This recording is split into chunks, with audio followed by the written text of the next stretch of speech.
But David Miscavige, in my opinion, is a sociopath. He's not reformable. That is totally my opinion. I got to say it on record. But I think it's true. Because he will do things like have people confined in a room for a week to, work out what your, mental exercises to figure out why you're such a criminal, and we're sitting there for a week, all talking about what crimes we committed, why are we so criminal, what's wrong with us, and all you do is spin in, there's no benefit to anything like that, He put a bunch of people, I don't know how many people, probably 75 people out on this running track to run around a pole until we all as a group decided why we were so criminal. And we're running around. It's the middle of the summer. We're in our hard shoes and ties and uniforms and stuff. And then I saw later from a window, because I had been removed and I was doing construction work, and I saw there's the executives running around again. But this time I saw somebody in a wheelchair getting pushed around, who I find out is somebody who had type 1 diabetes, was running around the thing, had an attack, gave herself some insulin, was told to get back out there, this time being pushed around to continue the punishment. This is dangerous. This isn't just a joke or he's just nasty sometimes and we're going, yeah. No, this guy does dangerous things, and he's violent. And I know it's not just him, and it is the organization, believe me. I totally know that. But his activities need to be exposed because it's actually very dangerous and it's important to be made known. And I'm going to keep speaking about it until something is done about it. I want to tell you why I started speaking out and when that happened, why I made the decision. Like I said, I dedicated my life to fight for human rights and to stand up for what I thought was right in the world. Nothing with my purpose and desire to help has changed, only now I'm exposing the human rights violations and abusive, destructive actions within the Church of Scientology as part of my crusade. So there you go. I am hopefully preventing new people from going in and getting hurt and helping other people get their family members and friends out so they don't continue to get hurt. There's several people of Anonymous here, which is really wonderful. I don't obviously know who you are, but I just wanted you to know that you have a huge impact because your courage to stand up and relentlessly protest Scientology's attempts to slash freedom of speech, and while exposing several of the atrocities that you became aware of about that organization, helped encourage me to speak out. I felt that there was somebody there that, I could get emotional about it, but it's not just one person trying to pipe up that can get smashed down. I watched a video, I think it was Australia at the time, of an anonymous video that got put up, and it was a guy with a megaphone, a whole bunch of anonymous guys, but one guy, long hair, with a megaphone, and they're standing right outside the organization saying, "We are here for you," looking into the church and saying, "We're speaking out because you can't." There's a staff member standing there looking out the window, and I pictured myself, I was in that situation. They're trapped inside. And I thought, okay, I know some shit, and I need to make this stuff known. And I need to, the other factor is Andrew Morton wrote a book, Tom Cruise and Unauthorized Biography. And I read that book, and he covered abuse in there. And I said, it's what happened. I didn't talk to him before he wrote the book. I didn't tell him about, anything, and it was totally accurate, and I saw him get attacked. And I thought, no, hell no. No, this stuff needs to be made known. You guys are standing up for human rights.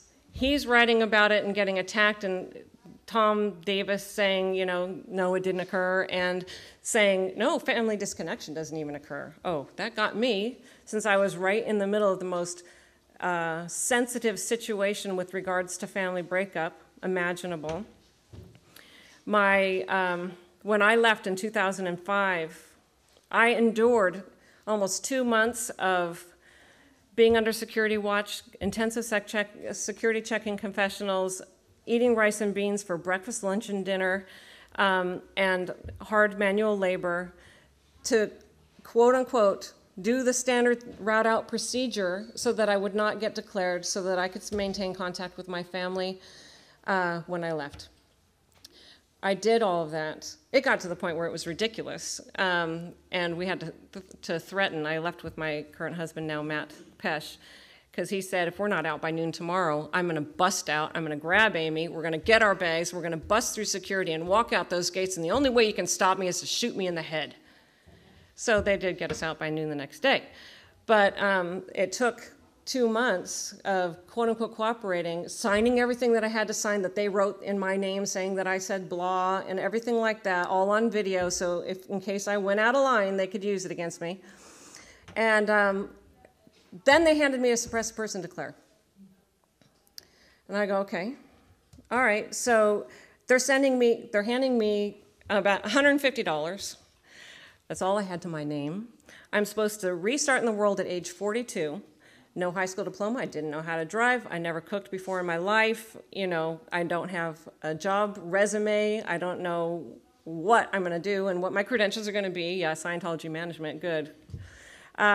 So I am supposed to start in the world, and I'm supposed to go home, but I can't talk to my mom or my stepdad because they're Scientologists. I'm supposed to be disconnected, I'm suppressive. Well, the first thing I did after I left was go see my mom, and I said, you know, this is happening, and she said, I'll never disconnect from you. I was at her house, I was telling her about this. OSA showed up at her house. I go into the back room. They got an issue. You need to disconnect from your daughter. She's a suppressive person. It doesn't matter that I dedicated 27 years of my life, 24/7, unbelievable situations, you know, but I'm suppressive. Okay, so now I'm suppressive, and I have to disconnect from my mother and stepfather. Well, so she played along and said, okay, you know, I understand and whatever. And I came back out of that room, and my mom said, I will never disconnect from you. Don't worry, I will never disconnect from you. They cannot rip my daughter away from me. Okay. Unfortunately, they have leverage. They used the fact that my stepdad was still, you know, on service, paid a lot of money into the organization. He's trying to get trained. He's trying to find out what the spiritual enlightenment is and get the OT levels or anything to find out, you know, you keep hearing that you're going to have ultimate freedom here and you just never can get there. So he's working really hard and paid a lot of time and money into it. She had to make a choice. Disconnect from your daughter, you can stay with your husband. Or you can disconnect from, or divorce your husband. You won't have a house, you won't have your dogs, you won't have support. She's an, you know, 65-year-old woman. She doesn't have a job. All she has is her home and her husband and her dogs and me. She disconnected from me.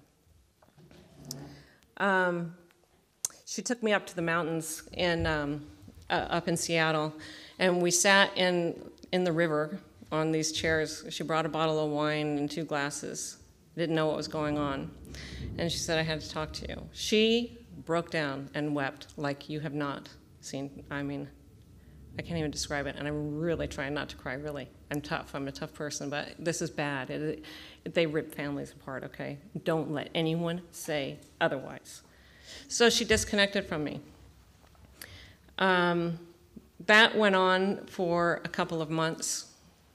I didn't know what to do other than I swore to her that I will expose every single human right violation that I am aware of in the Church of Scientology because of this. They create their own enemies. And she swore to me she would never step in another Church of Scientology because they ripped her heart out. So this went on for 2 months. I get a phone call from her sister, my aunt, Colleen.